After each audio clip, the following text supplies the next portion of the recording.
because you know why? Why? Because it feels right. It feels right. Legendary.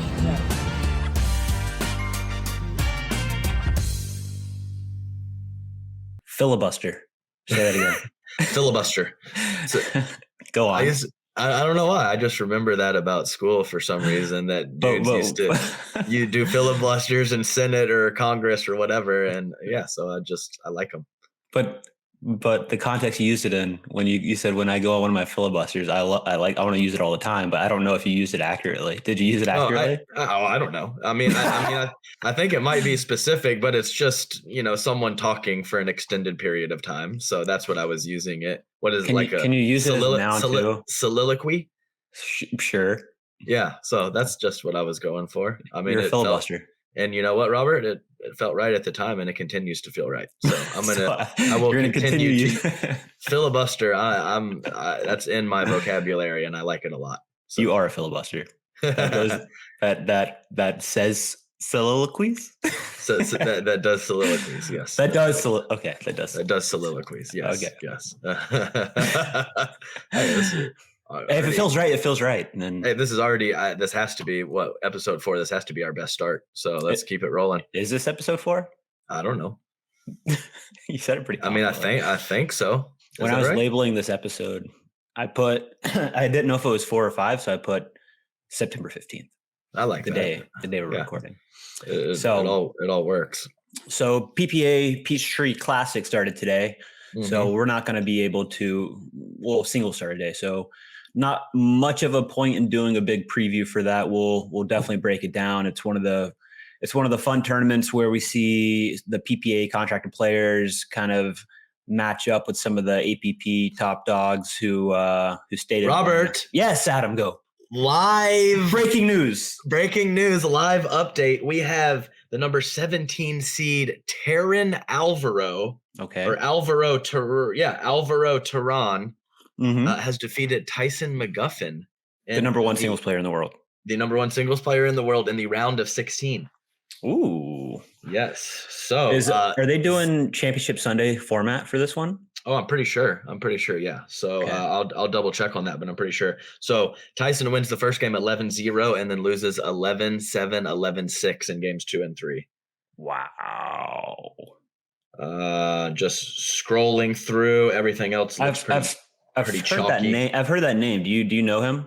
I have seen him play one match on a live stream, and he looks like he's an older gentleman who is in very good shape. Like strong, like he looks big. He looks like muscular. So everything else is pretty chalky, which those who don't know, looks pretty standard, besides for that one upset. So yeah, I don't think we get, and I think we touched on it last week as well, some of the preview. So yeah, let's not mess with that. If I get any more live updates, I'll let you know. Yeah, we'll just go into just one note on it. Massive draw, men's singles, 53 players. We talked about it before we got on the air here. Got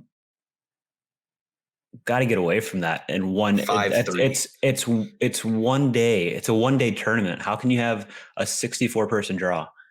That's wild to me.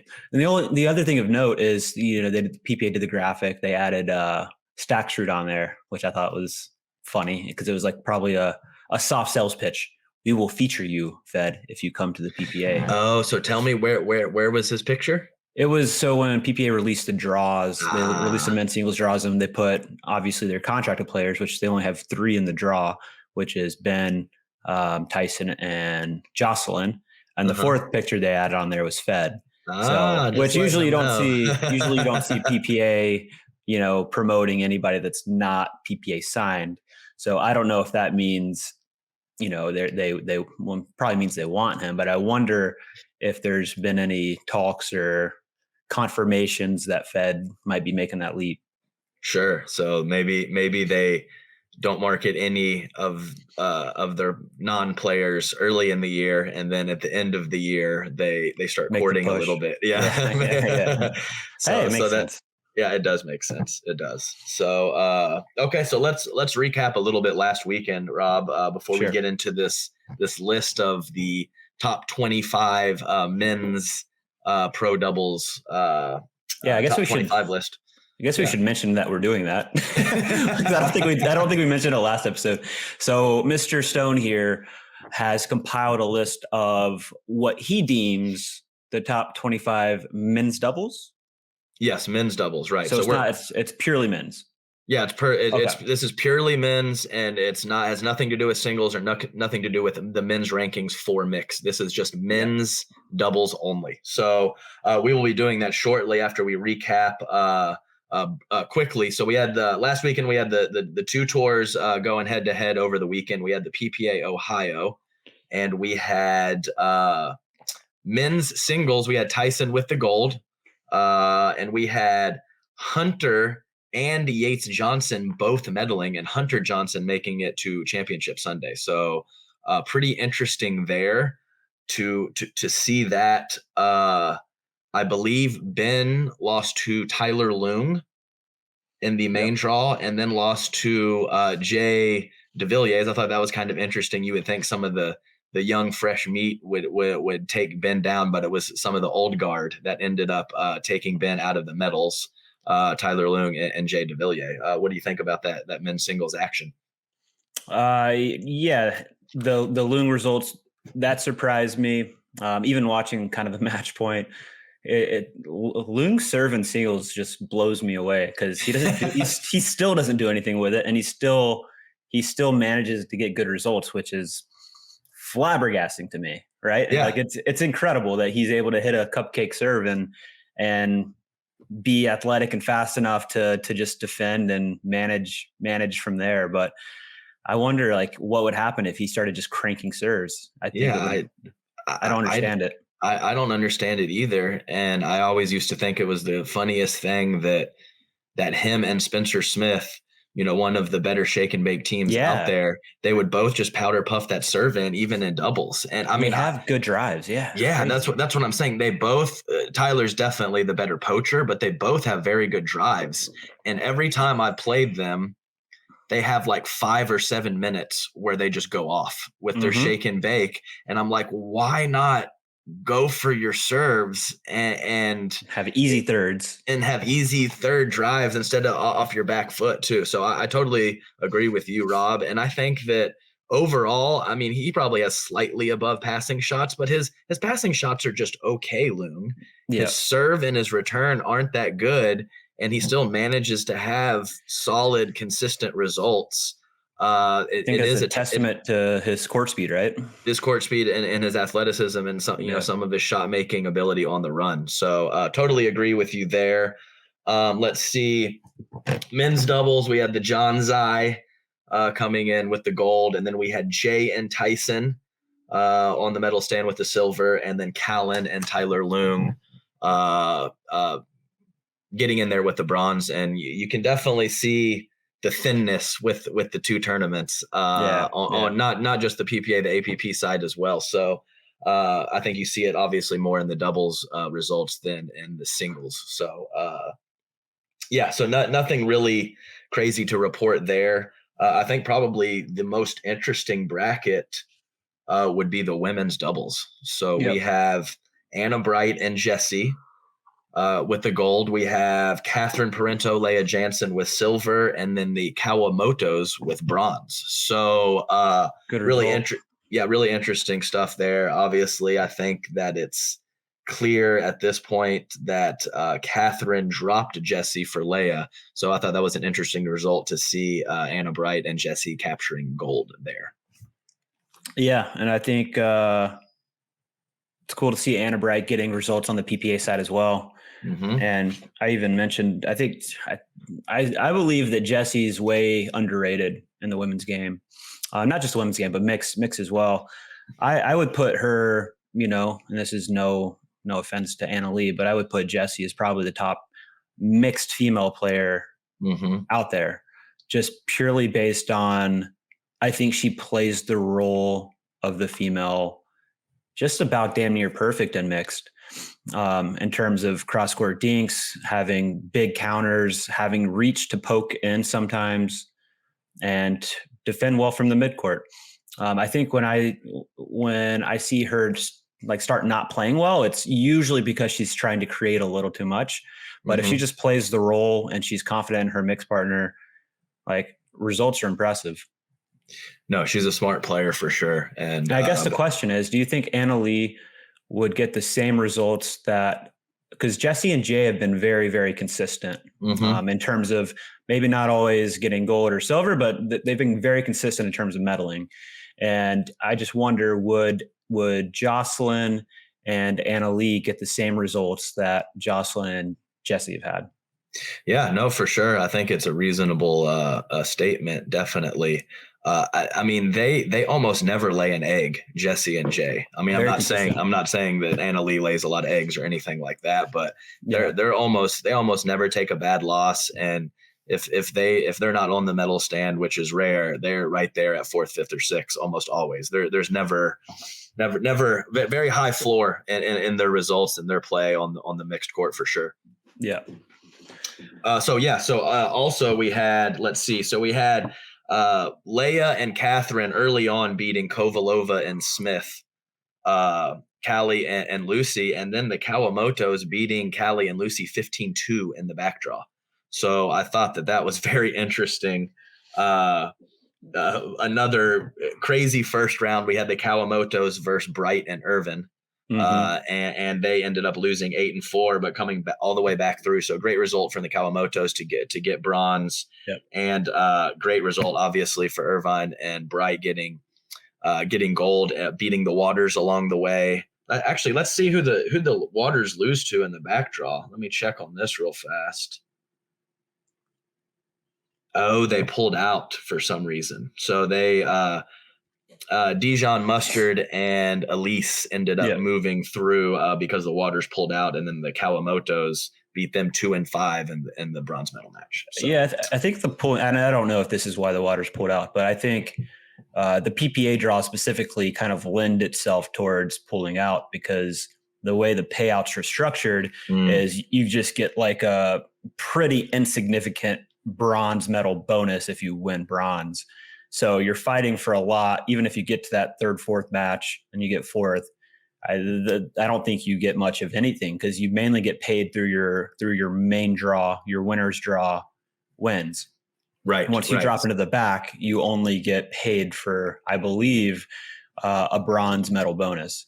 So I don't know if that's changed or if you get some small amount for wins in the back draw.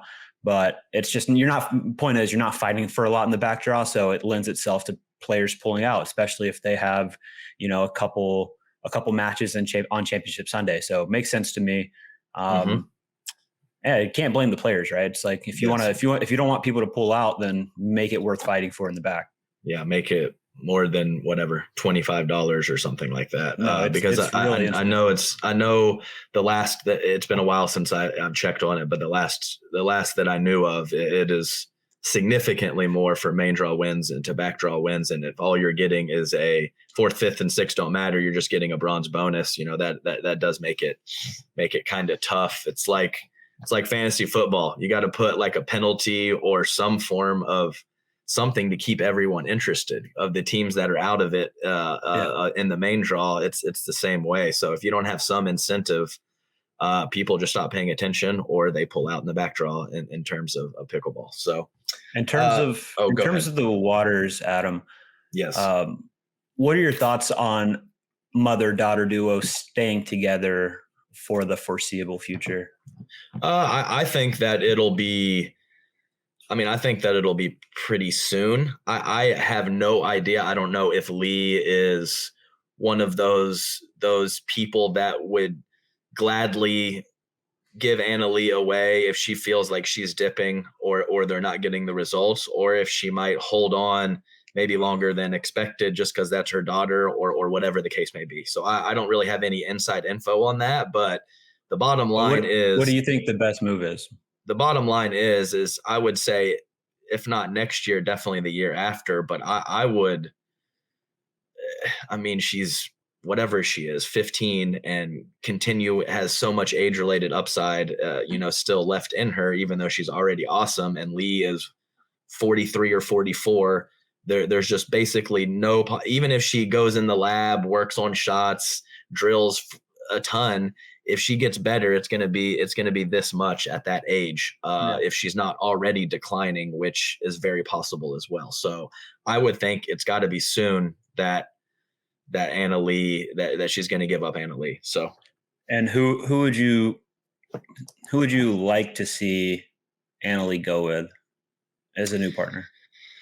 Yeah, that's a tough call. Do you just load up the firepower with Callie or Lucy, or do you go, let her just totally be the alpha on the left and kind of throw in more of maybe a Catherine, or a Jessie, or somebody that's more solid than firepower, right? So I think all of those, with Anna Leigh's skill set are fine options, but I would be interested to see what, her and her team, mom and dad and whoever else is on the team, would decide to go all firepower or go with a more stable right side presence for Anna Leigh. Yeah, I would think more solid, stable would probably be more suitable. Yeah, I think so too. Just because she has so much. Yeah, she just has so much she can do. She can create so much power and so many ways to create. It's just just give her as many opportunities as possible with the most consistent player possible. Even if that player lacks a little firepower. Agreed. Okay, so let's see here. Pretty chalky in singles. We have Anna Leigh with gold, Leia Jansen with silver, and Salome Davidze, who's been playing very well and decided to, dip her toes in the PPA waters, and came away with a medal. Not sure of the scores of those, but like I said, pretty chalky. And then in mixed doubles, we have Anna Leigh and Ben gold, Jay and Jesse silver right there. And then Thomas Wilson and Yana Grechkina sneaking in for the bronze, which is a surprising result for sure. So that's the PPA Ohio. How do you think that came together, the Thomas and Yana? That's a great question. Not the partnership, but like the results. Right. No, I don't know. Thomas is a great mover. Great mover for sure. Oftentimes can overplay in mixed, as all of us can. It's a tough thing in mixes, like, finding that fine line of being aggressive and putting pressure on your opponents versus trying to doing a little too much and making some errors that you shouldn't make. And it's I think about like playing this. It's like still such a fine line. It's like it's a tough balance to find. Yeah, for sure. So he great mover and really good cleanup put away power too. So I would imagine that Yana was speeding up, maybe not frivolously, but quite a bit. And I bet they were going fast for sure. Cause I have a couple of times, I don't have a lot of experience watching or playing Yana, but she's struggled a little bit with some soft stuff the times that I've seen her. Yeah. So I've also seen her get pretty hot with some top spin speed ups from the kitchen line. So I would imagine that's what happened. But of course, I did not watch it, so not positive on that. I think it's an interesting strategy moving forward, right? In terms of we've seen it a lot with just looking at the overall pickleball landscape and some of the results this year. Like we saw Matt and Riley Newman beating the Johns by doing the same, by being aggressive, by flicking, by looking to clean up after that. And I think people are starting to see that it's not, patience is important in pickleball, but also picking your spots and being aggressive and attacking is how you're going to beat some of the quote unquote favored teams. Yeah, for sure. I think if you just, you have that phrase, play within yourself. You don't need to do anything special, but if you're playing someone that has that talent edge, maybe being slightly more risky is the optimal strategy over a significant amount of matches. I think kind of Pat and Lee Waters had a decent run earlier in the year, and that's what it was happening. She was speeding it up, and Pat was thudding away with that electrum, So There's lots of different combinations and situations where pulling triggers is the best way to go. So you always want to have that balance of making the right decisions and going with power when you should, and soft stuff when you should as well. But being too passive is definitely a thing, and you're playing one of those teams that has that edge on you in the soft stuff. Pull some triggers, see what happens. 100%. Anything else for Cincy or Atlanta in terms of results? No, I don't think so. Let's move on to the APP Metro. I got back on the court for the APP Metro. Unfortunately, I didn't sign up fast enough to get in mixed, but I got in men's with DJ Young. Very exciting to get back on the court. I'm a little slow on some of the timing with the hands, and obviously still favoring my leg a little bit because my injury is to my right calf, and I woke up after play the next day and my left leg was quite a bit more sore than my right. So I was still favoring it, obviously, if that's the case. But I think we went 3-2, maybe 4-2, snuck in the 5th, 6th spot. Ended up ran into we had the format go to 1 game to 15 because of the rain. It was kind of a shit show in the main, all of it. Yeah, the whole tournament. So there was a couple teams, that could get hot. I mean, I know no one wanted to play Julian Arnold and Rafa Hewitt in that format.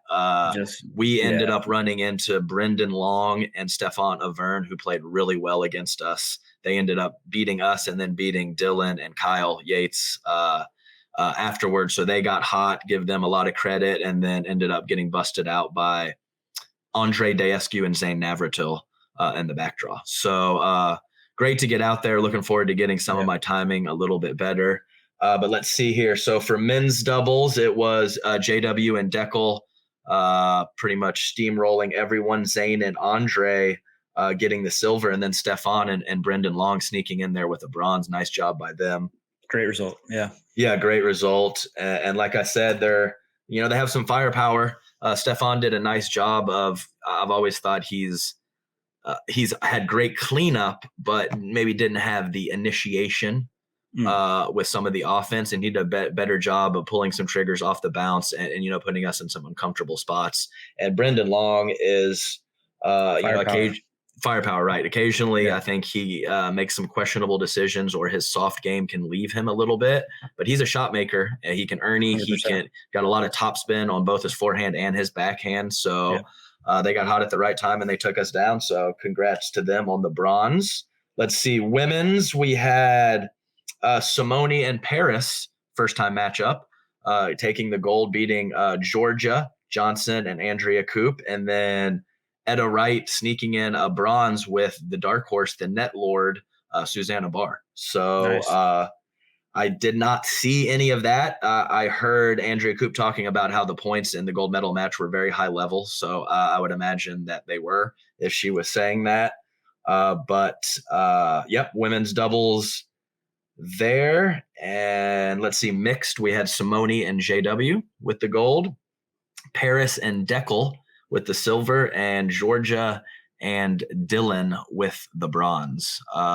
Any things that you noticed there and any of those results you want to chat about? All sounds pretty chalky for the most part, right? Yeah, I think so. I think all those results I hear, sounds right. Mm-hmm. What was it like? What was it like on the ground in Atlanta? So I know, was there rain every day? Was that? Yeah. So it was. You have modified scoring. I'm not a huge fan of modified scoring, but you have to do what you got to do to get it in. And at least you didn't go to a gym floor. Yeah, it was brutal. So they put the amateurs in a variety of different sites, and the thing is there was a couple stretches of thunderstorms that came through, but the issue was it was just spitting constantly, and it wouldn't even show up on the radar or in the forecast, and they would just come through and spit. So we had like 4 covered courts, which we were, sneaking a lot of matches on. The women actually didn't play at all on Saturday, ended up playing Sunday morning and then going into the championship Sunday. So the weather was a little frustrating, but I do believe all pro brackets were able to finish. I mean, that's good for Rain at a tournament. I mean, that's stressful for the tournament staff. So props to the APP tournament staff getting all the draws in and getting the tournament complete, because there's nothing people hate more than paying good money for a tournament and not getting to play. Yeah, and no, it's true. And there was a lot of, they had some Vaptors out there. They had blowers. They had a bunch of towels. The volunteers and the staff did a great job, because it was frustratingly, it wasn't just, a band that came through or constant rain. It was just in and out, and they were doing a great job to do what they could. Yeah. That's all I got for that. Already. Oh yeah, I forgot about the singles. Let's go through the two singles. So we had Megan Fudge with the gold. Nice job from her. I think that's her first, right? For singles? I think so. I know she's definitely had some medals sprinkled in, but I'm not sure if she's ever gotten gold. Georgia Johnson with silver, and then Mary Brasha with a bronze. So I mean, there's no slouches on that. I mean, Brasha's good. Georgia's obviously good. That's a good gold for Megan. Well done. Absolutely. And I know there was a player or two, I believe it was Anna and Salome in the PPA, but either way, that's a good result. And no singles for Paris. No singles for Paris. So I'm sure that had something to do with, I think it was like her under butt, like upper hamstring, lower butt cheek, I think is what she pulled. So I think it makes sense that she played the two doubles events and not play singles. So then the men's, we had Staxrud back to back. So Kyle told me, I mean, he was 0 for 13 and he's won the last two against JW. So JW obviously silver, and Dylan Frazier with the bronze in the men. So 2 and 13 after 13 losses. Staxrud with back-to-back victories. He's looking pretty good on the singles court. Yeah, ever since I started watching him play early on, I was like, oh, he's kind of built to be a great singles player. I mean, he does a really good job of passing, dropping, and then also closing. Like, he's probably one of the better closers, meaning, from the serving position, even if he drives, he's always moving forward, which is tough in singles because you get tired. And closing is the last thing you want to do. You want to hit a pass and kind of watch what happens, but he hits the pass, he closes in, he takes the next ball as a volley, and he does a really, really nice job with that. And I think I sent him a message, and he did say, because I could have sworn that I remember him beating JW early on when I watched him earlier in the year, and he was like, nope, Chicago was the first. And it seems like he's got a beat on him now. So it'll be interesting to watch how it continues to unfold with those two. Cause I mean, I know people were looking at like the JW Ben as like a hopeful rivalry after that US Open, but I think we've got a really, really fun and unique rivalry and great matchup with Fed and JW. Even if we don't get to see the Fed versus Ben or the JW versus Ben stuff very often. I think it's a beautiful final to watch because it's really, really high level, week in and week out. And Fed keeps pulling off wins, and we got a legit rivalry.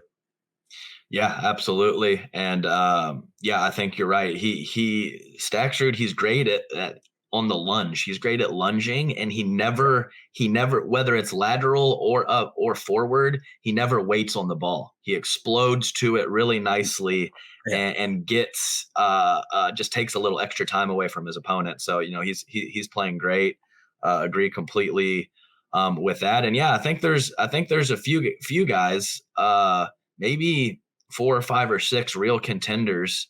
And it's interesting to see the kind of roundabout who plays who really well, who doesn't do so well against them. I think when you have, those players or that variety, it's cool to see how so-and-so plays against so-and-so, or maybe JW can beat Ben, but then he loses to Tyson and Ignatowicz or whatever the case may be. So it's a very, very cool thing to see that there's several people that can contend where, sure enough, a year, 18 months ago, it didn't really seem like that was the case.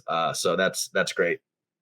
And singles, you're right. Singles is really, it's heavily matchup based on who you're playing and how your game matches up with certain people. And I think the one thing to keep an eye out on is, like, I know for Ben, he keeps a log of all players and what their tendencies are and how he plays them, with now so many new players and not being able to see all these new players all the time play and play against them. Because in the past you would play the same 2 or 3 great singles players over and over and really get a beat on how they play, and you learn how to beat that person and how to play them properly. But when you've got 10 to 12 deep, really, really good singles players that can compete against you, it's much harder to track that, right?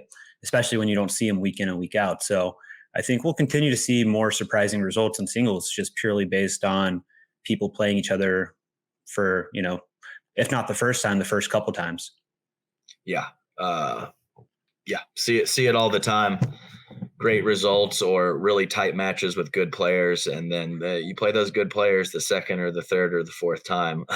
It's much different than that first time. So I think having a little log and just having we talk about being blinded in the moment, being out on court and not always seeing everything. Just having a little baseline strategy, or just a couple 2 or 3 little tips or patterns that you can go to when you lose a couple points or whatever the case may be, or maybe things are moving quickly and you're a little overwhelmed in the moment. Just having that little extra knowledge can really go a long way in a big spot. Totally agree. All right, Robert, you ready to get to this list?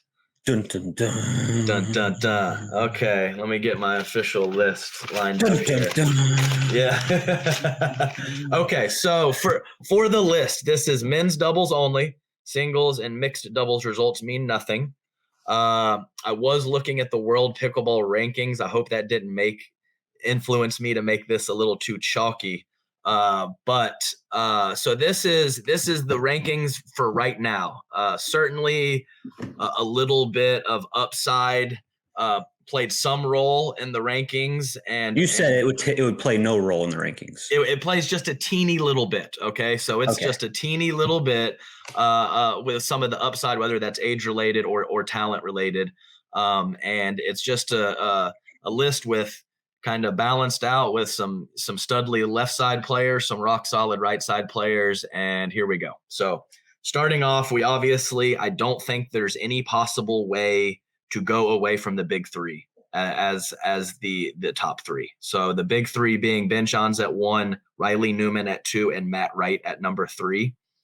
So I know Matt is getting up there in age, and I think we briefly talked about how we were expecting a possible fall off, or maybe thinking a year, 18 months ago that he would start dipping. But the bottom line is he's a very skilled player. He has a ton of hand speed and some really nice 1, 2, 3 combinations on the offensive side. So I think him at number 3, you just got to go with it. Ben, obviously, the offensive firepower, and not just that, it's the precision offense. So it's the consistency and the offense that maybe, as we get deeper in the list, maybe separates him from a Pickleball or an AJ Kohler, who have the firepower but just don't have that consistency and the precision of Ben. So slotting him at number 1, obviously you have to go there. Riley Newman, the combination of athleticism and length is just kind of unparalleled, I think, right now. Length, footwork, athleticism, it's all there. Defense, scramble ability, getting consistency, getting an extra ball back.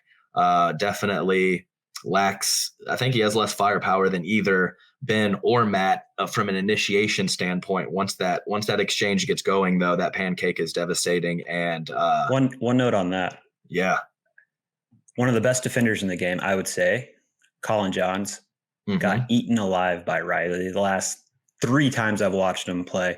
And a lot of those attacks have been off the bounce, which I think is a wrinkle that Riley's added into his game. Is he knows he can't just win anymore, just being kind of the defense. Like, he's always been known as one of the great defenders in the game. Absolutely true. But I think now, like, especially with the way Matt and Riley have been playing, sure, Matt's initiating a lot more and Riley's pinching middle and cleaning up. But I've seen, like, Riley put Collin in knots. Like, he tied him up hard the last couple of times. Even the one they lost at, I think it was that Manhattan Beach one. Like, Riley was, I think, I mean, it was a outrageous stat. Like, it had to be an outrageous stat because every time he sped up, he won the point. Maybe there were like 2 that he didn't, but it was probably 80% plus of initiating speed ups and winning the point. And we saw it again at the last, their last match. So I think Riley's gotten much, much better in terms of offense off the bounce and out of the air. And I think that's what's gotten him to where he's at. And I think the gap, we talk about the gap with Ben and other players, call it last year, the year before, it was a very, very wide gap. Mm-hmm. That gap's not wide anymore. That gap's really, really narrow now, in my opinion, especially with like Riley and Matt are closing in, even though, I think Riley's probably an ideal partner for Matt in terms of, Matt's really accepted the right side role, and they've kind of figured out some patterns that work really well, like Matt initiating off the bounce and Riley cleaning up in the middle. Works really well. But in terms of also just looking at mental edge, Riley's not scared of anybody. Riley's not scared of Ben.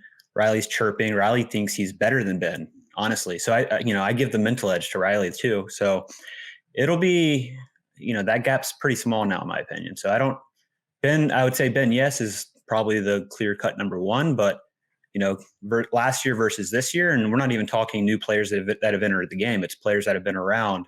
That gap's still closing. So it'll be really cool to see what happens as we get new players coming in that focus really on doubles, because we're seeing mostly guys come in and get really good at singles initially. Right. I'm ready to see guys come in, really focus on doubles, get really good at doubles, and kind of push the boundaries of these top 3. Yeah, no, I totally agree. And I think that was probably a slight oversight by me, just on the notes here on Riley, is that I think that in his partnership with Tyson, a lot of it was picking on Tyson and then Tyson hitting that good cross-court forehand at the other right side player, and then Riley just standing in the middle. And I think that he does that well with Matt too, speeding up. But I think more frequently lately, he's been starting and cleaning up. So it's instead of just his partner being targeted and his partner speeding up and then Riley coming over to the middle and getting involved in the exchange, he is starting that fire more frequently and more frequently off of the bounce than out of the air. So you're exactly right. And I think that Ben and Riley are very close, and I would put a slight gap there for Matt, even though I think Matt is just as skilled as those guys, just lacks a little bit in the athleticism and the bending factor. It was really the only difference from a skill standpoint. He's right there with them, in my opinion. I would say defense is probably lagging a little bit in the midcourt stuff. He's 44. I mean, it's what it is. It's not saying anything else. Okay. So big 3 there. Yep. For number 4, I've got a list of 3 guys who are much more comfortable on the left side than the right side, and I have them labeled as left side studs. And the first one I'm going to go with at number 4 is JW Johnson. So I think it's been an amazing year for JW. He's been growing in terms confidence and skill. He is just super, super consistent. I think for his age, he makes really good decisions out there. And to be honest with you, he might even be too passive at times. I think so, more than being too aggressive, or maybe, further down the list, we have a DJ Young who gets overly aggressive at times. I think JW occasionally will get too passive at times. One note on that. I think he probably plays passive with matches that he's favored in. I think I think we need to see more aggression in respect to, like, let's say he's playing one of the top 3, right? Right. I think that's when he's going to have to be more aggressive and pull the trigger more versus just being solid. I think he's being passive now because he's still winning on the APP, right? He can do it and he gets away with it. But if he wants to be kind of the dominant player, take over the spots on the top 3, you're going to have that firepower and be able to go to it more. So I totally agree. But I think he's being passive now because he's allowed to be. What was that face for? Great comments. Well, we were just talking about JW Johnson and Federico Staksrud, and JW just beat Staksrud 1-4. Ooh. 1-4 to move on to the semifinals. That's the first semifinals set by the PPA. But no, I agree with you totally, Rob, and hopefully we get to see that this weekend. With him and Dylan Frazier matching up against some of the big boys in the PPA. So I think you're exactly right. With him being that age, him having that power with that short stroke, even though a couple of his spots he doesn't have a lot of variety with, it's just such a quality ball, and he's so good on the second and the third, and there's just really nothing to pick on anywhere in his game. I have JW Johnson at number 4. Yep. So moving on with our left side studs, even though he's been playing a little right, I have Pickleball at number 5.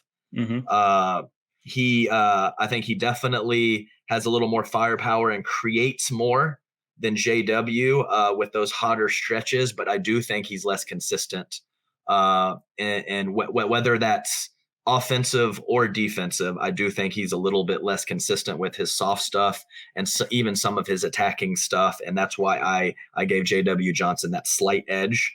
Deckel has shown, and early in our partnership and now with JW, that he does have some flexibility and he's not just a left side player. So I do think that flexibility, counts for something.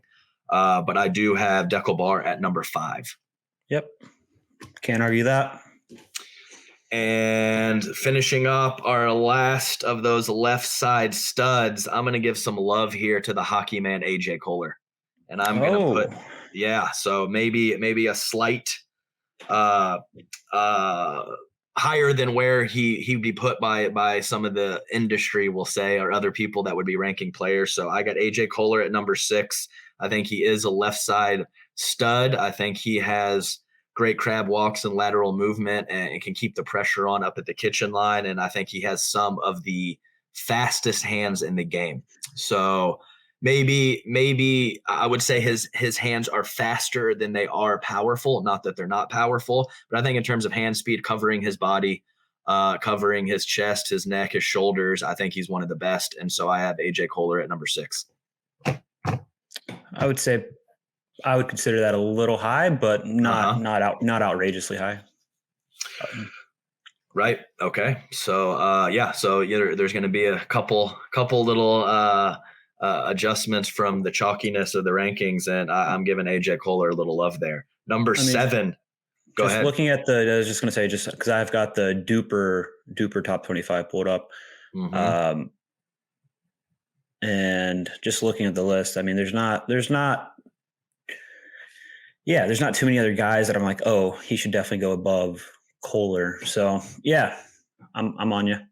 Right. I'm on you. I'm with you. I am not on you. Well, yes, that would be quite a reach. Yeah, for sure. Okay, that was number 6. And then number 7, I have Dylan Frazier. I think he's been playing great lately. I think he can play both left side and right side. And I think he's been locking down the right side when he has been matched up with a partner that allows him to do that really well the last handful of tournaments. I think he also, like AJ Kohler, has some of the fastest hands in the game. Yep. I wouldn't put him super high on the list in terms of powerful hands, but precision and hand speed and quickness covering his body, I think he is absolutely elite in that. And he has started to be a little more aggressive and working on some shot combination. So with the age-related upside, the way he's been playing lately, I have Dylan Frazier at number 7.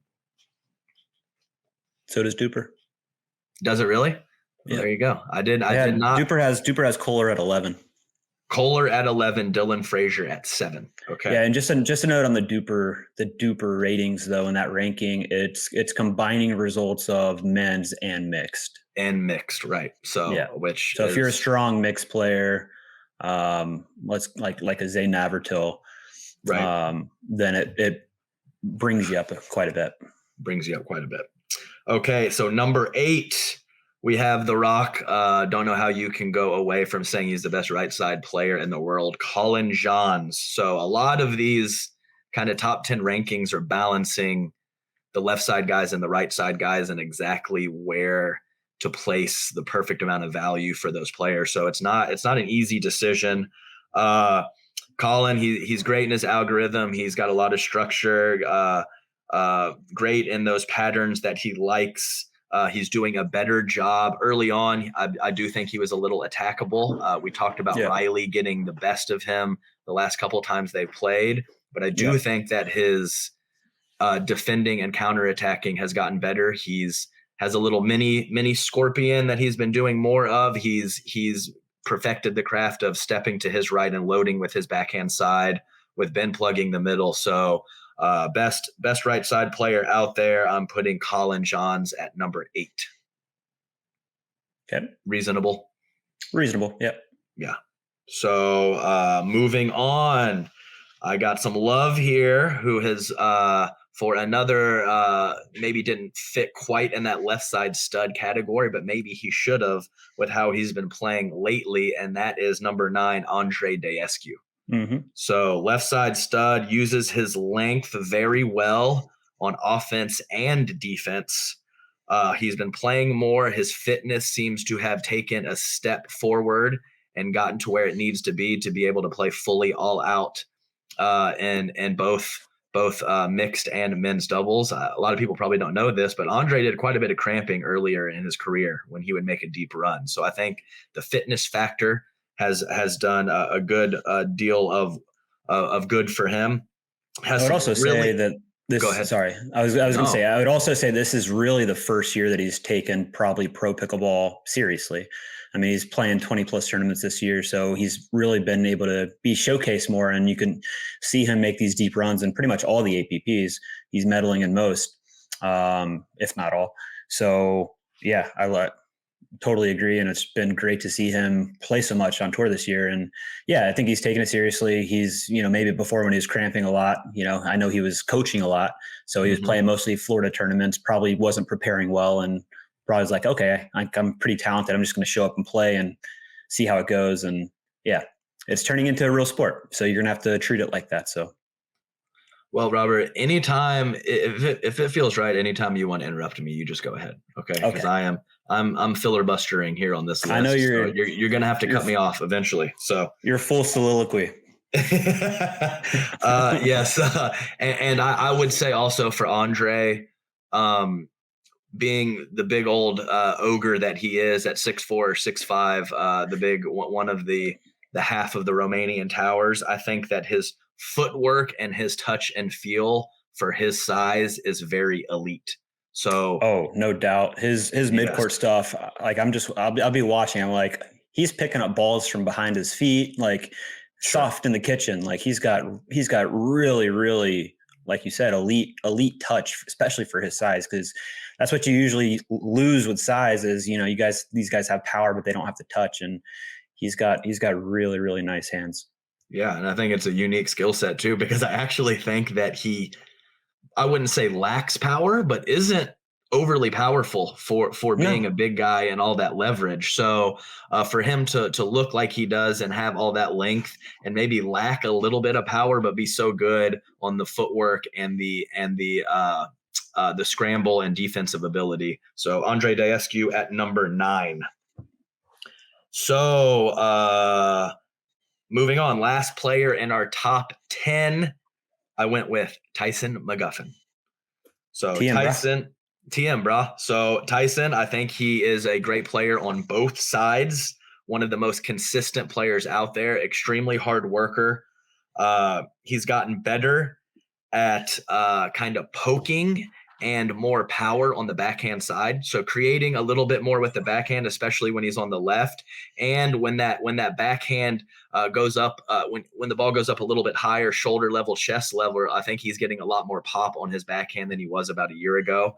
I do think that Tyson has done an awesome job throughout his career of kind of masking what I would consider one of his weaknesses, which is that elite hand speed. So I think Tyson right on the kitchen line mano-a-mano maybe doesn't have that elite hand speed that some of the people ranked ahead of him and below him on the list do. But I think he's done a great job of masking that by backing up and blocking on occasion, and even loading forehand occasionally, or stepping and clearing his body, whatever side it may be, to counter with more power. So I think that he's just so solid and so consistent, and I'm happy to put him at the back end of my top 10. Yeah, I'm not going to argue that. I think amongst pros, probably a little underrated in my opinion in men's doubles is Tyson, because everybody looks at hand speed, right? But that's one piece of the equation. But you're right; he's been able to make up for that with the other aspects of his game, which are rock solid. The defense aspect, he doesn't miss very much. You won't see him miss random dinks really. Takes care of his points, takes care of the ball, doesn't make a ton of unforced errors. And yeah, when he does get attacked, he's gotten much better at countering. He used to block a lot more.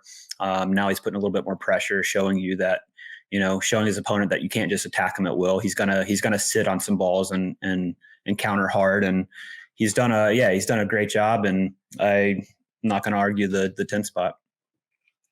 Definitely. All right, moving on. Number 11, I have Thomas Wilson. So where does Duper have Thomas Wilson? I'd actually like to know that. Pull that up real fast. Not top 11. Not top 11. Let's see. Well, I'll start talking about Thomas. Thomas is at 13. So actually 13. Not far off. Yeah, not far off. So Thomas Wilson, great mover, easy power. I think he does. Real easy power. Yeah, real easy power. I do think he, when he's either putting away or creating, I do think he goes to the same spots a little too frequently, but it's a very quality ball. So he hits that forehand cross court very frequently, but he smacks it, and a lot of pop on that ball. So he has also started to take the game more seriously in the last year, kind of balancing his job and his family life. Not recently married, but somewhat fresh in the marriage department. So life gets in the way sometimes that we talk about. So I think him committing, his cousin AJ Kohler being involved in the sport heavily, I think have gotten him really going in the last year. So I would like to see him hold the line a little bit more, and create, find a way to create a little bit more offense for himself. I think that his defensive capabilities and his scrambling and movement is always going to be there when he backs up. So if he could create a little more offense and possibly counter a little closer to the kitchen line, I think that would help him a lot. I know that's much easier said than done, but I think that those things being there, and still in him really having a couple things I think he could work on with those really strong physical tools that he has, that is why I had him so high at number 11. Yeah. And honestly, upside still there in terms of being able to do more on the backhand side. I know he sits pretty heavy forehand, right? So that's why you can just crank it. I don't know if there's anybody that hits a forehand harder on tour than Thomas Wilson. And if he's able to start creating a little bit more on the backhand side, and it's gotten better. I remember when we first started, he's an Austin guy, or just south of Austin guy, but Thomas is the guy that I practiced with a lot when I was first coming into the sport. And we would always just joke. He's just like, I can't do anything on the backhand, and then he'd start trying to do stuff. But it's still probably one of his weaker spots, but once he's able to start creating off the backhand side, I mean, we're talking super, super dangerous player. So plenty of upside left still, in my opinion. Yeah, definitely. So that's maybe just comparing, him to Tyson. It's like, Tyson just rock solid across the board, probably has a couple fewer maybe weaknesses or holes than Thomas does, but Tyson pretty much is what he is, and he certainly might improve, and he can tweak something here and there, but he's not going to take any big jumps. And I think that the chance of Thomas doing that is higher, and maybe that's what I saw, and possibly squeeze Thomas in a couple spots than maybe someone else would have. So moving over to page number 2 here. At number 12, I have DJ Young. So this is kind of where I had what I feel like are a little more consistent high-end left side players, kind of higher on the list. Then I had some very rock solid guys that can play both, and then some right side rocks. And then I have maybe what you would consider that second tier of left side stud here with DJ Young. Obviously, very talented offensive player, plays the bully role very, very well when he's dinking and controlling the kitchen line. He does have some questionable decision making at times, having a lot of options, more options than most players. And he is often, with someone who likes to play that bully role, he is a little susceptible to getting attacked and some hand speed stuff when he is not doing the bullying and his opponents are playing the aggressor role towards him. What do you think about DJ Young? Yeah, I would say I would probably put him a little high here. But you're absolutely right in terms of when he's playing well, throw him in the top 5 here. You know what I mean? But consistency has been an issue, much less so than in prior years. I think he's done a great job in terms of consistency this year. He moved to Texas. He's a dreamland. He's practicing more.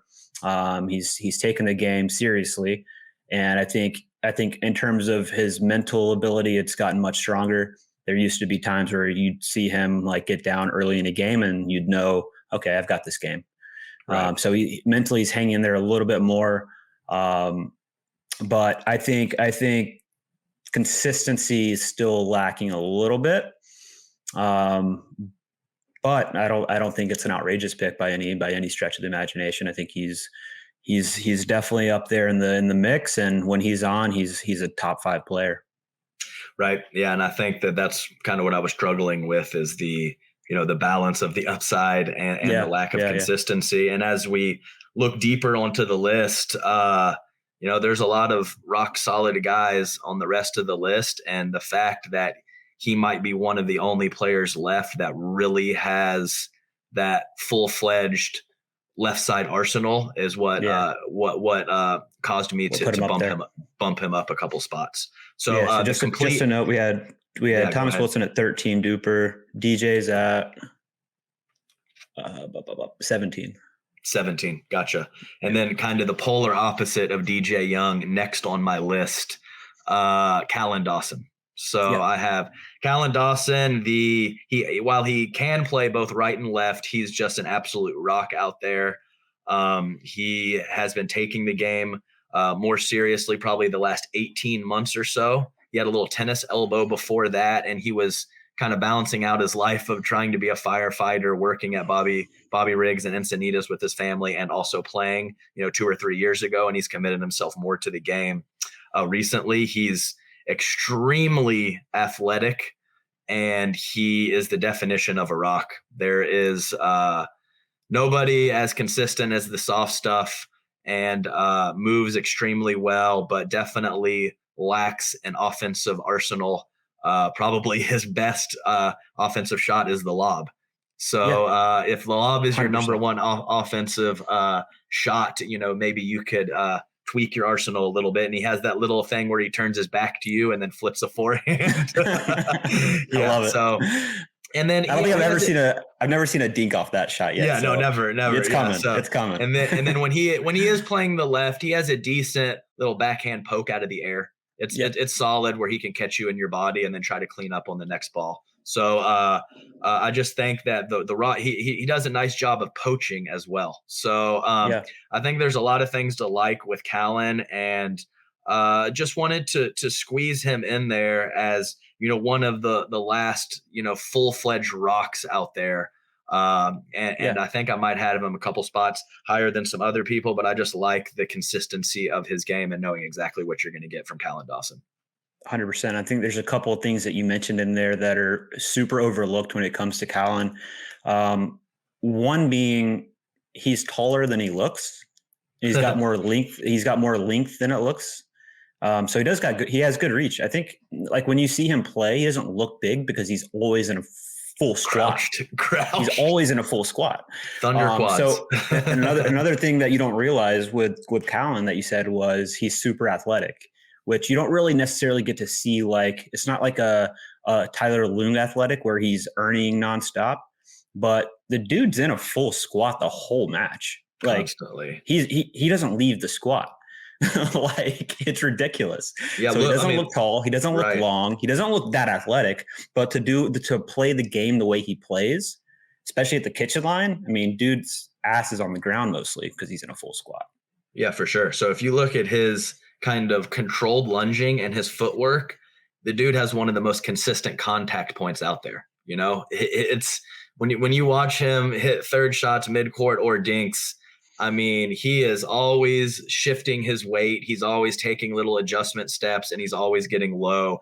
And he has one of the best contact points out there in terms of consistency, and that's why the dude almost never misses. So, Collin Dawson, number 13. I'd put that a little high for him. I agree with everything you said. Right. And he just got bronze at the PPA with Lung. So I know that's not the first one they had this year. So he's had some good results. Maybe just a little high in my opinion. No, gotcha. Totally. Number 14, moving along with Zane Navratil. So I think Zane has done a nice job kind of being very consistent with his soft stuff in the last 6 or 12 months. When he first started, he would absolutely leave some dinks high and make some errors at the kitchen line. And I think he actually caused him to speed up prematurely because he wasn't as confident in his soft game. So I think he's gotten much better in his decision making and his ability to just grind it out and not give you much when he's up at the kitchen. I kind of think of Zane in a kind of similarly to Tyson, where I think that right on the kitchen line, he's a little susceptible to being attacked, but he's done a really good job of kind of masking that, taking a step or two off of the line and balancing out his blocking with his kind of clearing his body, loading up and crushing counterattacks. So all that being said, I also think that Zane is a pretty smart guy. And I think he does a good job of going to the lab kind of when he gets done with the tournament, going back home and kind of picking something to improve on or tweak or something in his game. So I think he does a good job of making adjustments, maybe not necessarily in game, but going back home and working on shots. And I think that means something. No, I agree. And you just you compared him to Tyson a little bit in terms of backing off the line some and kind of masking some holes that might be there. And totally agree. Same vein as Tyson. Tyson's probably one of the guys on tour that takes the sport as an actual pro sport and treats it as such and studies film and looks at different analytics. Like Tyson, for having a mullet and a stash, the dude works hard, man. And not just physically, like the dude dude studies the game. And I think, like you said, I think Zane's in a similar vein of these guys that treat it as an actual career in pro sport and work hard, and work ethic is there for both of them. So, and like you said, that does say something that goes a long way. And if those guys don't work as hard as they work, they're not this high on this list. So, they know what they got to do and they're doing it. So it's cool. For sure. So let's see here. Number 15, I have Tyler Lung. Tyler Lung at number 15, very good athlete, ernies well, scrambles well. Very, very consistent dinker, a little plain on his dinks, doesn't do a lot with it, but he doesn't miss a lot either. And I think that he's done a little bit better job of being offensive. I think about 18 months, 2 years ago, he didn't have hardly anything that he was doing from the kitchen line besides for being consistent with his dinking and then counterattacking. I think he's done a little bit better job of reaching in with his forehand and kind of having some attacks inside out with his lefty forehand and also up the middle. So I think he has done a better job of that. I think he's been playing a little bit better the past year or so. Right around when COVID started, he had a new baby. I think I saw him at a couple tournaments where he's obviously always in good shape, but I think he might have been a little softer. You know what I'm saying? And he had a stretch of some he likes his candy. Yeah, it's like he does like his candy. I've stayed in the hotel room with him, and I think he ate candy for dinner or something like that. Anyway, so I think that he has done a better job around the last year or so of probably doing some workouts in between, getting some touches in between tournaments, and life getting in the way less frequently. So I think he's been more consistent with his results the last 6 months to a year. So I have Tyler Leung at number 15. I like it. So just a note on the last two in terms of Duper. So Duper has Zane at 9, and I think that's probably a little high. Well, not high, but I'm saying I think it's higher than where he is in men's purely because he has good mixed results and wrecks women with the serve. So and wrecks women, yeah, for sure he does. I played him in one game to 15. He only got me once, but I hadn't seen his serve in several months. So it's it's there for sure, and he uses it well. So yes, Leung number 15, number 6. Oh, sorry, one second. And so Zane was at 9, and Duper has Leung at 19. At 19, gotcha. Okay. And I think one thing to note on the Duper stuff with it's also interesting, right? Because you have the PPA mostly playing the other PPA players, right? And then you have the APP players playing mostly APP players. Right. So it's you don't get a lot of these matchups where, Leung's playing Dylan or these different guys that are up on the list that are APP. For sure. No, definitely. Onward, number 16. Number 16, Kyle Yates.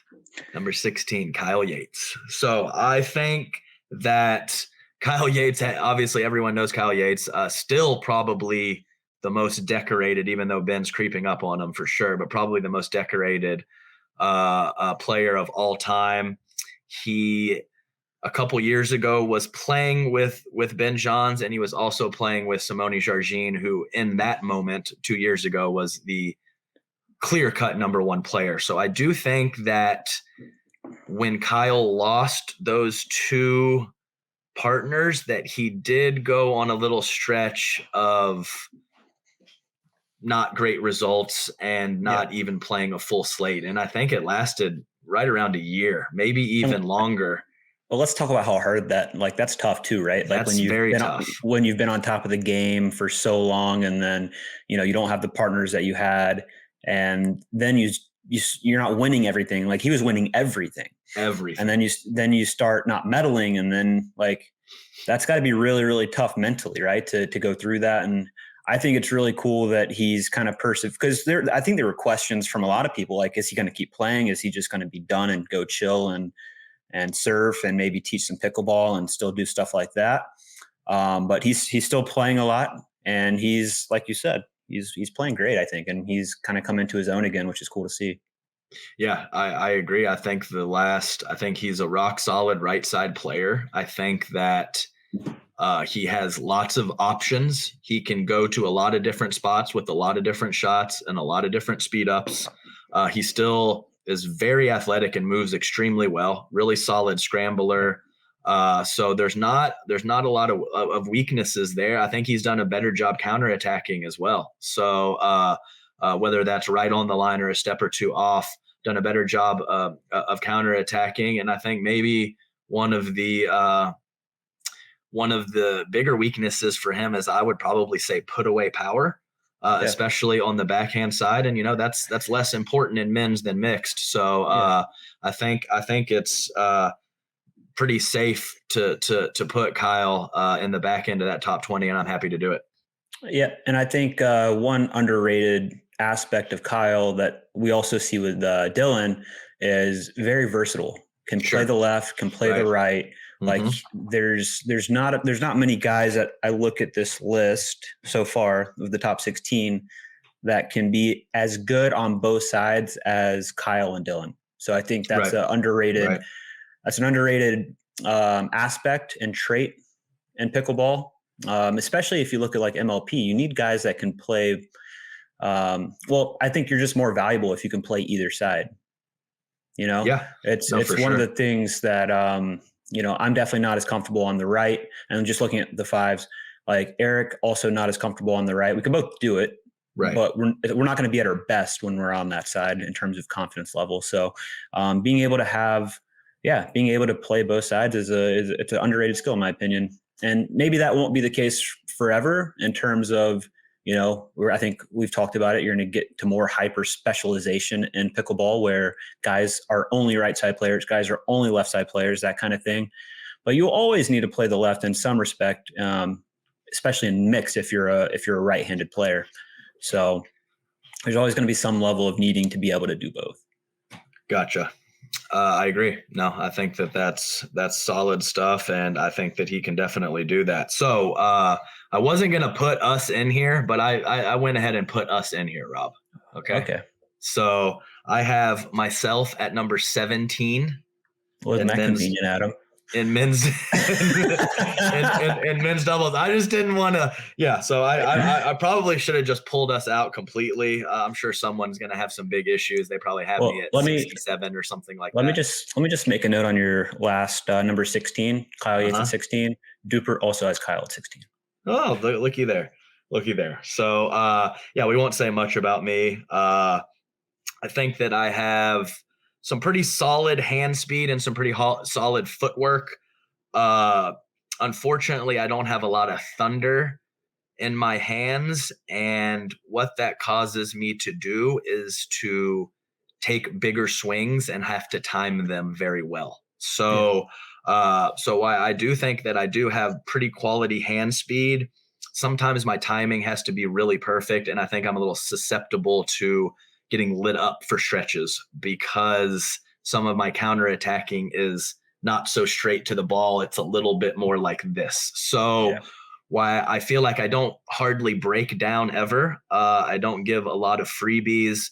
I do go through stretches of inconsistency with my timing, and that causes me to be a little susceptible to being attacked. So there we go. Moving on. Number 18, Jay delivers.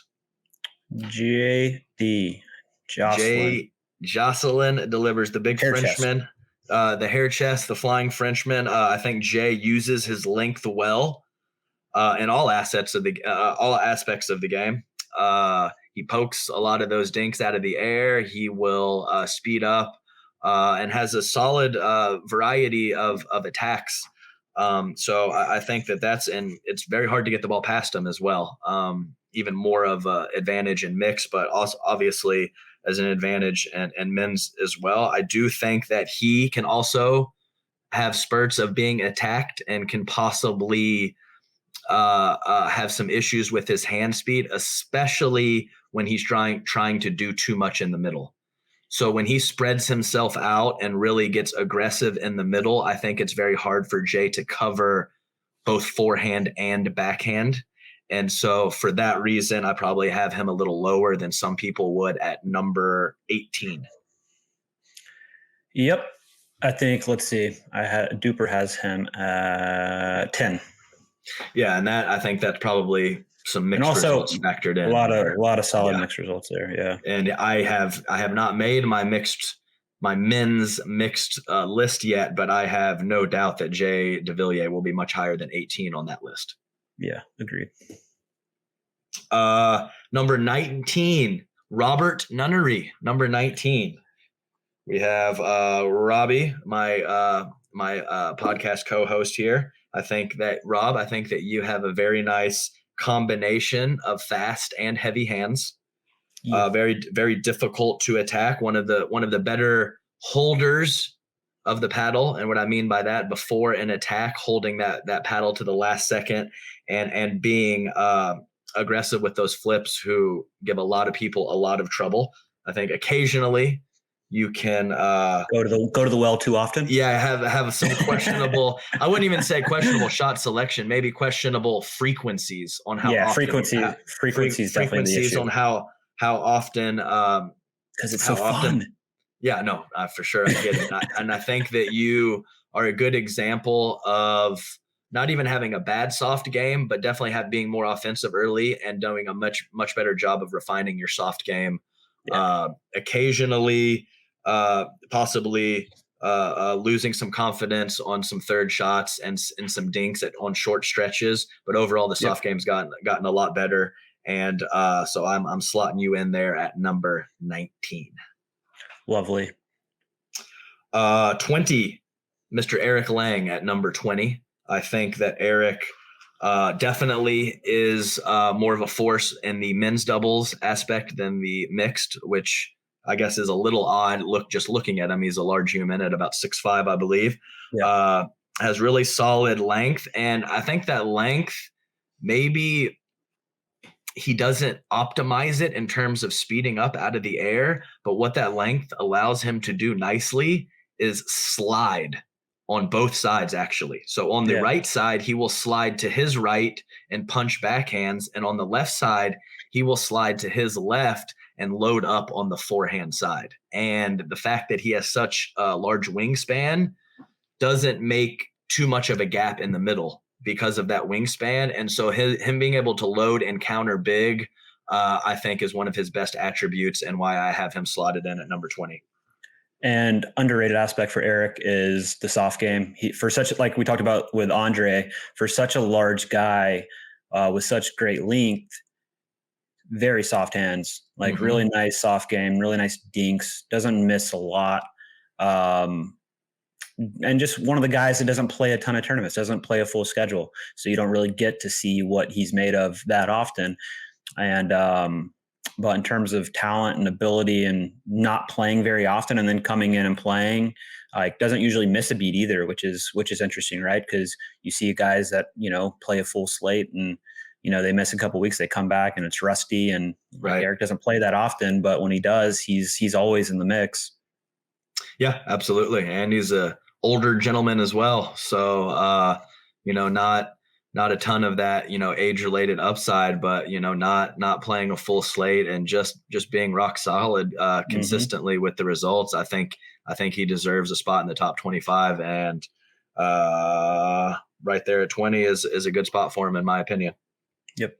So 21, I'm going to throw out some love here for old Thor's hammer, Pat Smith. Okay. Ooh, Smith. Yeah. I'm gonna put him in there at 21. What you call it? Thor's hammer. Thor's hammer. That's what he says when anyone plays with a lot of lead tape on their paddle. So if he picked up Corinne plays like it almost 10 ounces, which is ridiculously heavy. Prof, come on. And so of course Pat picks up her paddle and he goes, "Oh, she's playing with a Thor's hammer here." Is that a good accent? Was that good? That was very good. Can we do some more of Pat Smith's accents really quick? Because we have quite a few Pat Smith accent stories. Robert, over here. Yeah, there was one tournament where I was just like, kind of looking at the clouds as I do, and then I hear Pat Smith's voice, "Robert, over here," and he just wanted to talk to me. Yeah, and then there's also the classic after he beat me. He gives me a bro handshake at the net and says, "Thanks, mate." I mean, that made me feel really, and he's such a nice guy. He didn't mean anything by it. He means nothing by it. Someone beats you, you don't want to give them a bro handshake and then say, "Thanks, mate." I'm not sure what he meant by that. And then I had one. Yeah, you go. Your turn. Yeah. I was going to say, I had one at, I think it was the U.S. Open. It was mixed. I think me and maybe Viv lost to him and Stratman. And after the match, we shake hands, similar bro handshake. And then he goes, "I was seeing the ball like a beach ball." Yeah, that's what you want to hear. That's what you want to hear. Thanks, Pat. I'm glad it was so easy for you. Yeah, I'm glad it was so easy. I was seeing it like a beach ball.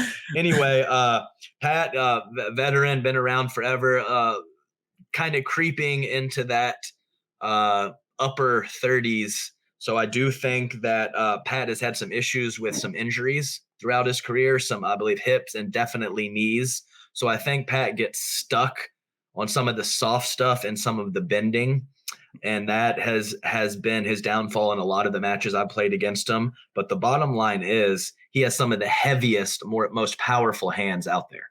So not just powerful and heavy, like fast too. Yeah, cool. Right. So I would lean them being more heavy than fast, but they're both. Yeah, they're both. So the way that he can thud that ball and really get hot with the flippers and the poking the ball out of the air and the offensive side of things and taking your time away, I think that he deserves a spot in the top 25 for being around so long, and definitely just having those 4 or 5 minute stretches where you're just like, damn, Pat, stop lighting me up. You might give me some freebies later, but this stretch of shots was really impressive, and his offensive game and his power in his hands are definitely there. I think you and I played, so just in respect to Pat, also a great drive, right? He can. Oh yeah. He can rifle some drives. I remember you and I played maybe Delray last year, maybe early in the year. Mm-hmm. And I remember Pat hit a drive that was going over my head. Of course, I'm not going to hit it. I'm pretty good at letting balls go. And thing lands like 6 inches inside the baseline. And I like never forget that moment. It's like, how? Yeah. And I think I probably looked at you and was like, hey, good leave. Good leave. It was a good leave. Yeah, it was head high or higher. Yeah. So, Pat Smith at 21. Okay. And then I'm my last 4 picks are a little interesting. I kind of just kind of spiced it up a little bit. I think that there was probably 10 or 15 guys, maybe even more, that you could kind of squeeze in at these last few spots, and probably no one would really say anything. But I am going to put my number 22 as Travis Rettenmeier. Okay. So Travis, a little older guy. He has a big time tennis background. The last couple times I've seen him play, I think that his hands are very good. Fairly short stroke. He was catching everything out in front, and he was thudding those hands and hitting with a lot of power with that hand speed. And I think his soft game has gotten a little bit better. So this could definitely be a reach. But the fact that he hasn't been playing that long, he has a high-end sports background. And the last couple of times I've seen him play, I thought he's had some improvements in his game. And to be honest with you, he kind of has some swagger about him. He has a little swag about him and some swagger about him where he kind of, likes his game and has some confidence. And, as long as that doesn't tip over to annoying, I'm cool with it. And usually or often players like that have a little chip on their shoulder, and that carries over to inside the lines. So confidence goes a long way. Yeah. So I'm going to take him at number 22, even though I feel like a lot of players might think that's a big reach. Duper has him at 28. I don't think it's that big of a reach. There you go. And then also at number 23, I'm going to have a possible reach here as well. And the reason why I'm going to do that is because I have talked about it with your game, how it was never an issue for you, but you probably were lacking a little bit in that soft stuff earlier in your career. And I have seen, an issue for me. Yeah, I've seen a lot of players with some really good tools be able to clean up their soft game and get way more consistent at it. And it doesn't always go that way for everyone, but I think it's a part of your game, especially the dinking, that can be cleaned up. And so I'm going to put for my number 23 a high-end offensive upside, lacking on the soft stuff, but I have faith that he'll be able to clean it up. And I'm going to put number 23, Julian Arnold. What do you think about that? Yeah, I'm not going to argue it. I mean, tons of tools, right? Tons of fast hands, good attacks, good drives, moves great. Right. Misses maybe a little too offensive sometimes in dinking, going for a little too much, a little too penetrating on some of the dinks, not soft enough. But agreed. I think that stuff can be cleaned up. He has good defense. He's not bad in the midcourt. Right. So yeah, I have no issues with that. I think it's a good choice. And I think he's really solid on the extended exchanges too. Once the exchange starts, it's pretty hard to get it away from him. And he's not even that big of a guy. So I think that the offensive pressure and just the ability to not only clean up some inconsistencies in the soft game. I think what a lot of people don't realize is when someone isn't terribly comfortable in the soft game, they start making weird trigger pulls. Yeah, 100%. So not only will he clean up some unforced errors, I think his frequencies and the timing of his speed ups will get better if he is able to clean up that dinking and that soft game up at the kitchen line. So it makes your speed ups way more effective if you get that frequency right. Oh yeah, if you can balance it out and get it proper or even close to correct, it goes a long ways. So Julian Arnold at number 23. And here's my number 24. I'm going out on I'm going out on a limb here, big time, and I just want to say this name that almost no one is going to know, but just to show how much we talk about it all the time. People are good at things. How much talent there is out there, and if some of these people who have lots of life getting in the way didn't have it, that there's some people out there that could jump into this game and be very effective. And my number 24 player. Yes. Don't give the name yet. I want to give some more context around this person's game, please. And okay. I want more build up for this. Electric. So I would say high end hand speed and countering ability. No weaknesses in the game. Doesn't play very much at all, even though this player has been playing for a few years. It's few and far between, has a job that takes away a ton of his time. That's all I got for you. I'm looking. Do you know Robert Nunnery? List. Who could it be? Oh, the list ain't going to help you. Okay. Oh, so here it is. Number 24, yeah. Drake Bernstein. Oh, baby. Drake made the top 25. Agreed. Drake made the top 25 at number 24. I know you guys don't know him. He's only had a couple tournaments with decent results in those tournaments, though. But this is a guy who, if he committed himself to men's doubles for 3 months, I honestly think he could be borderline top 10. Want to know a good Drake story? Oh, I would love to hear Drake just came. Drake, I met up with Drake. One of my close friends, really appreciate him. He's a good dude. He's the associate women's coach at the University of Georgia for the women's tennis team. Mm-hmm. One of the best dudes I know. He came to MLP Newport, played some practice games with us, and I mean, dude hasn't played in forever, doesn't miss a beat. So talented, right? It's ridiculous. And he was telling me a story. He was like, Stacksrud came through. I don't know if it was Athens or Atlanta, and he was like, why is pickleball so easy? I beat Stacksrud like 4 games straight in singles. Yeah, he was like, if I had to do that over the course of a whole day, he's not in tip-top shape. He was like, I would struggle to play him in the semis or the finals, but like, early on, that dude's going to beat anybody. He's so talented. Yeah, I agree, and he does have children. So I have a dad bod, no kids. He definitely has kids, but he has a little dad bod. So that's what I was talking about, the 3 months. I don't think the touch in the feel, he probably only needs a week or two, but the fitness, and I think he could legitimately be a threat to be a top 10 player. And I just wanted to say a name that no one knows, just to let everyone know how talented tennis players are and how talented whatever high-end sport you played, whether it's tennis or not. Obviously tennis has an edge in the pickleball landscape, but they're out there, and no one should be too comfortable because people are good at things, especially when they give you money to be good at things. So watch out, everyone.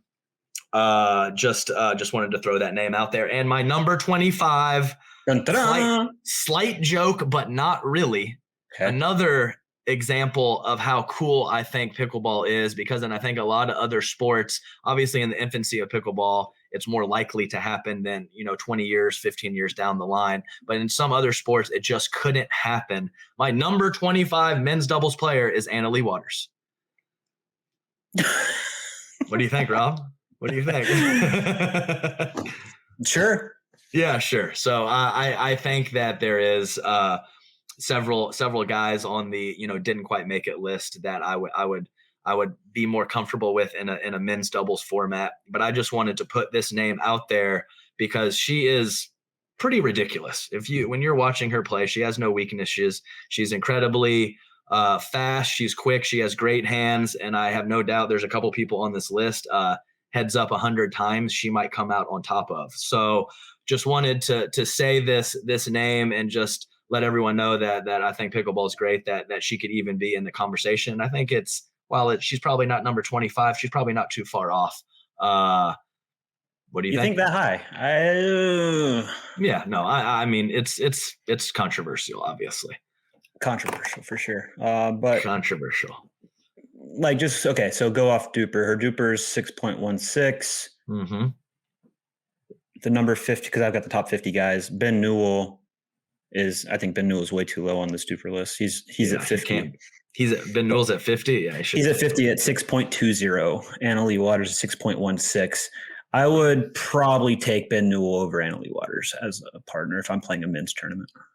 I would too. So, yeah, I'm sure like Austin Gridley and Brendan Long are like, screw you, Stone. There's probably a lot of guys right now saying, screw you, of Stone. Of course. And I have a list of, I got a list of just a couple of people that caught my attention, the just missed list. We got Rob Cassidy, veteran of the game. Ed Lika, rock solid right side player. The Utah boys, Austin Gridley and Chuck Taylor, have had some pretty solid results out there. Spencer Smith, consistent player. Rafa Hewitt's come on lately, and Brendan Long as well, who I think is a pretty good shot maker out there. Those are the ones that caught my eye for the just missed list. Yep. And I mean, I'm just looking at the top 50 list. There's a ton of good guys. It's so deep now. It's crazy. Yeah, I know. So, and I know there's no doubt that there's, a snub, or if I would have spent a couple more hours, I'm sure my list would have tweaked a little bit, or might have snuck in a guy that wasn't in there. So it's deep. It's deep for sure. Yeah. Just looking at the list of guys that I don't think you had in it, but are in the top 25 of Duper. Okay. We have Ed Lika at 18. Mm-hmm. We've got Spencer Smith at 21. We've got Althoff Merchant at 22. We've got Warnick at 24. And we got Rob Cassidy at 25. And then Pablo Tellez, 26. Oh, yeah. Big H, 27. Rettenmeyer, 28. Eric Lang, 29. Barrientos at 30. Sankola, Chuck Taylor, Jose Farias. Joey. I forgot about Joey. Tardio, Gridley, Brendan, Stefan, Iggy, the Unicorn, Burrows, La Rosa, Stacksrud, Ryler DeHart, Goldberg. Man, that's quite a few names. I mean, dude, men's so deep. It's fantastic. It's great stuff. Yeah, it is. Robert, it looks like that's approaching 95 minutes. What do you think about that? Is it really? Yeah. Wow. It felt like it was 5 minutes. That just means something, Adam. That means, when we're together, our heart beats as one. Yeah. It feels right. It felt right. It feels right. And I think it feels right to stop right now. What are we going to do next week? Which ranking list? Women's top 25? Yeah, let's do women's doubles, top 25 next week. Pro or senior pro? Either. Yeah. No, that sounds good. And I'm happy. On the senior pro, I've got to talk about this. Okay. Oh, yes. Okay. So let me talk real fast. Yeah, go ahead. So last week, we did a little good cop, bad cop. I'm always the good cop. We talked about the balance of pro pickleball and senior pro pickleball. And I attended the Atlanta Metro Open, and I had a couple different conversations with some senior pros, both genders. And they were, I would say not totally thrilled with a few things that you had to say, Rob. And to be honest with you, I don't even really remember exactly what we said. I don't either. I'm opening that floor. You say whatever you would like to right now. Well, I want to hear, like, what were your conversations? What was their feedback? Well, a couple people said something along the lines of there are plenty of pros that do it full time. Where you said for that senior pro? Yeah, for senior pro. Senior pros that do it full time, whether that's whatever combination of teaching, playing, and contract that they have. Sure. So that, and I think that you said if you're a senior pro that you should be that you're probably more established in life, and that you would be taking money away from the pros, and they didn't necessarily agree with that. They think that should not be a factor. Okay. What else did we talk about? Yeah, and then it was just some of they were saying that the percentages or some of the numbers that you or I said or both of us said were inaccurate in terms of prize pool and stuff like that. But that's about it. That's about it. Yeah. You know what would make the percentages accurate? What's that? If they got 100% of the money on the Senior Pro Tour. Yeah, no, they said that I believe that there was some feedback about that being reasonable in the near future, separating the two. Yeah, I think it makes sense, and I have nothing against senior pros. I just would like it to be separate. I'd like them to have their own prize purse. I'd like them to have their own platform. I'd like, if you're tuning into the live stream, I'd like it to be the Senior Pro live stream, and that's all they show is Senior Pro. And so anybody that wants to watch that can watch that. I just think when you mix the two, it kind of convolutes the product. And I don't think that's super controversial or anything crazy. I want for the senior pros that do it full time, fantastic. I think you should continue doing it full time. I just don't think the tours should be mixed with pro and senior pro. I think the purses should be separate. Senior pros should know exactly what they're getting in terms of if it's a 35K, 50K, I would like that to be, that's the senior pro purse. If the pro tournament's 35K, 50K, it'd be nice if that was all going to the pro purse and to the pro events. So that's my only point, really. But I got a couple interesting messages. One from Witskin, which I think he called you too. Yeah. So, I mean, the first sentence of the message is, "Hey, Rob, we've had a good relationship up to this point. I'm assuming we now have a bad relationship because this is the point we're at." Yes. But he asked to chat. I was like, happy to chat anytime. Didn't think my take was that controversial. I just want you guys to have your own standalone platform where you have your own live streaming and your own prize purse. I think, why wouldn't that be the case? And then the fun one though is Dane Gingrich. Oh, he sent me a very mindset? 1% mindset. Seemed pretty frazzled by my comments on the podcast. Oh. So 1% mindset sent me a meme / GIF that says, "That's one of your problems. You're ignorant, woefully ignorant."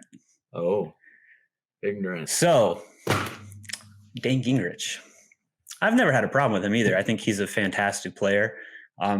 Probably clearly the best senior pro man, and can compete with on the regular pro events.